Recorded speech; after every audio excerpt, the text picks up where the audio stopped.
Peace be with you. Friends, for this Sunday, I want to talk to you once again about faith. I know I probably talk a lot about that, but as I've said before, it's the most misunderstood word in the religious vocabulary. So here I go again. I want to follow the Bible as it walks around this phenomenon of faith, because faith is so central, but also so misunderstood. In our time, the way it's most misunderstood is faith is a kind of superstition. Faith is a stupid acceptance of things on the basis of no evidence. Faith is believing in any old nonsense. That's not what faith means. It never means that in the Bible. That's a sort of modern rationalism that has caricatured religious faith. But look in the Bible as it talks about it a lot. It never, ever means that by faith. You know, whenever it talks about Abraham, pay attention to those stories, because Abraham is our father in faith. So those are always about it. Remember a few weeks ago, we had that wonderful passage from the letter to the Hebrews that talks about faith as a kind of pressing ahead toward things that we cannot see. It's a kind of spiritual adventure, right? Well, both reading one today and the gospel shed very interesting light, I think, on the nature of faith. So reading one is from a little known minor prophet called Habakkuk. Habakkuk is a wonderful figure, actually, and the book is brief but really punchy and interesting. Writing at a time, I'll simplify it, when Israel's going through a lot of struggle, the people are wondering what God is up to. Where is God? Listen now to this language. So he's channeling the voice of the people of Israel. How long, O Lord? I cry for help, but you do not listen. I cry out to you violence, but you do not intervene. Why do you let me see ruin? Why must I look at misery? Destruction and violence are before me. That sound familiar? That's a cri de coeur, right? A cry of the heart that you could, almost any moment in human history, you could credibly hear that. How many times have we said that in our lives? You know, something's going wrong. We're going through times of great pain and suffering, failure, violence. Where are you, God? What's the problem? When are you coming? When are you going to keep your promise to us? So it wells naturally up out of the human heart, this kind of question. Well, where's it coming from, this sort of attitude? Can I suggest this? It's coming from the very narrow place, the very narrow compass of what we can understand and perceive. Think for a second, you know, we have these bodies with this little sensorium of eyes and ears and so on. So we can take in what these senses are capable of taking in. Our minds, you know, can roam around reality, to some degree, but what we understand of the present, much less the future, it's almost nothing. We have a little tiny swath of reality that we're able to control or understand.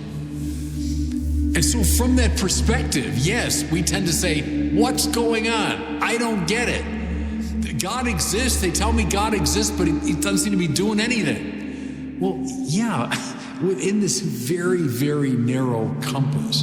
Think of if a page of a great novel was ripped out and then it was thrown to the wind, and then many months later you happen to stumble upon the single page and you pick it up and it's in English and you can read it and it's giving you a little tiny snippet of the story. But if you were to say, well, wherever that book comes from, it doesn't make a lick of sense. This book is ridiculous. Well, no, you're reading one page out of a 1,000-page story. See, what's required, everybody? Now we're going to shed some light on faith.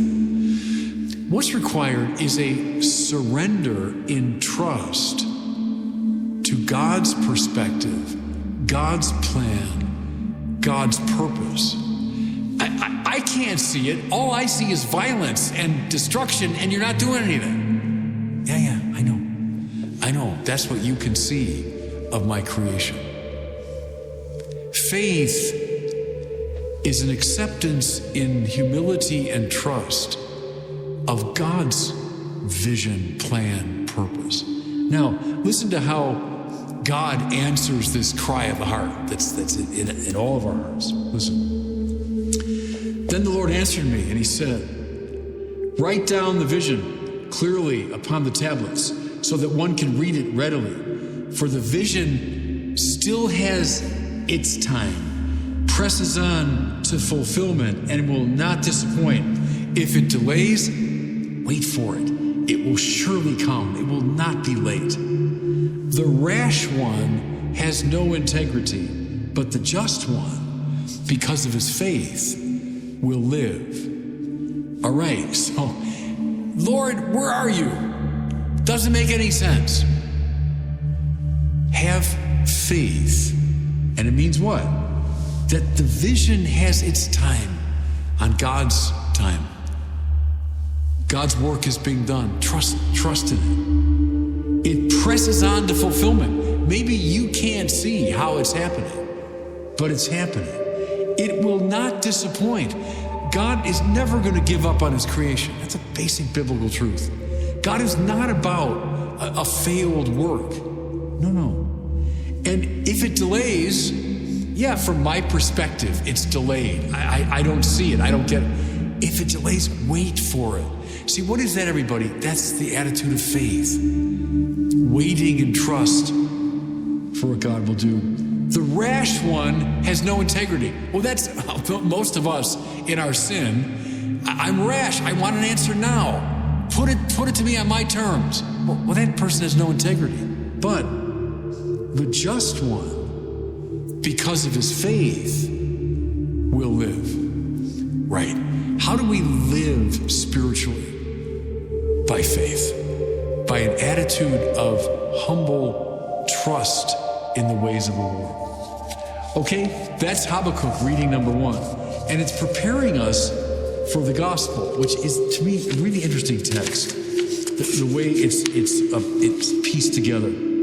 So, just before our gospel from Luke, what we have is Jesus' command to forgive extravagantly. 70 times, 7 times. Forgive, even your enemies. Forgive. And the disciples, here's where our gospel for today commences. Disciples say to the Lord, increase our faith. Like they're saying, okay, I get the command, but it's so impossible. Can you at least increase our faith so we can move into the space that you're offering to us? And Jesus replies, if you have faith the size of a mustard seed, you would say to this mulberry tree, be uprooted and planted in the sea, and it would obey you. Now, what's he saying here, everybody? Faith is this humble trust in the power of God. Hey, forgive your worst enemy. Well, I can't do that on my own. Like, I can just muster the psychological strength to do it. But, listen, the tiniest bit of trust, of humble trust, little seed, little mustard seed, that's all you need to unleash all the power in the world. Because faith is an openness to God who makes the universe. So the tiniest little, crack in the carapace, the shell of your own egotism, the tiniest little crack in that will let in enormous amounts of light. Shift the metaphor, will unleash enormous amounts of energy. The just person will live by faith, right. That's what makes your life wonderful and rich, worth living. Okay, but now watch how this teaching of Jesus is juxtaposed to a little story. And I must say, for many years, as I meditate on this gospel, it always struck me as a bit puzzling, or a bit of a non sequitur. Like, well, how do you get from that statement about faith the size of a mustard seed to this parable? Well, now listen to the parable. Who among you would say to your servant, who's just come in from plowing and tending the sheep, come here immediately and take your place at the table? No, wouldn't he rather say to him, prepare for me something to eat, and then after we're all served, then you can eat something. So he's talking about a master and a servant of some kind. The servant's been out in the field all day, laboring, hot sun. And after this long day of labor comes in, well, wouldn't it be nice if the master were to say, come on, you've had a hard day's work. Come sit here and let me reward you with a nice, meal. No, says a story. No, you've been working out there in the field all day? All right, now come in. It's now your turn to work inside. Wait on table and serve me and my friends. And afterwards, you have something to eat. Boy, seems kind of rough, kind of unfair. Shouldn't he give this guy a little reward? Why not? When you've done all you've been commanded, say, we are unprofitable servants. We have done what we're obliged to do. Now, here's the point. I think then you'll see how it's connected to the first statement. What's being urged here, everybody, is this stance of humble service. In our egotism, we think God owes us an explanation. God owes us some reward. Hey, I've been at this all day. I've been serving you, Lord, all day. I've been doing your will. Don't I get a little something in return? See, if I'm in that space, where am I? I'm still in that little tiny egocentric world where I'm expecting recognition, reward, acknowledgement. Spiritually speaking, that's a waste of time. The humble person is the one who says, no, Lord, I exist to serve you. And in fact, in serving you, who need nothing. Remember, I've told you that many times, everybody, and it's very, very important in the spiritual order. If we think God needs something from us, then we're all going to be playing this silly game. God doesn't need anything from us, which is why serving Him lifts us up and makes us more alive. Don't think of it as I'm laboring in the hot sun. Think of it, no. By obeying you, Lord, by doing what you want, by breaking out of this little narrow space of my egotism, I now live for the first time. The just man will live by faith. Right. Break out of this little narrow space where you're playing games with the ego and recognition and who deserves more. And if you're serving God in that way, you're not in the right space. You're still in a kind of servile relationship to God. But what did Jesus say? I no longer call you servants, but friends. That's what God wants. That's what's enlivening to us spiritually when we become the friends of God. Now, link these two things together. Increase our faith. Oh, if you had the faith of a mustard seed, you'd have all the power in the world. What's faith? It's breaking out of egotism. It's trusting in the power and the love and the plan and the project of God for us. It's surrendering to God's purpose that we might really be alive. That's where power comes from. That's where light comes from. Humility, everybody, and faith are urged upon us by all the spiritual masters. Bernard, was asked, what are the three greatest virtues? He said, humilitas, humilitas, and humilitas. Thomas Aquinas, what opens the door to the spiritual life? Faith. Bible, without faith, we can't be pleasing to God. Right.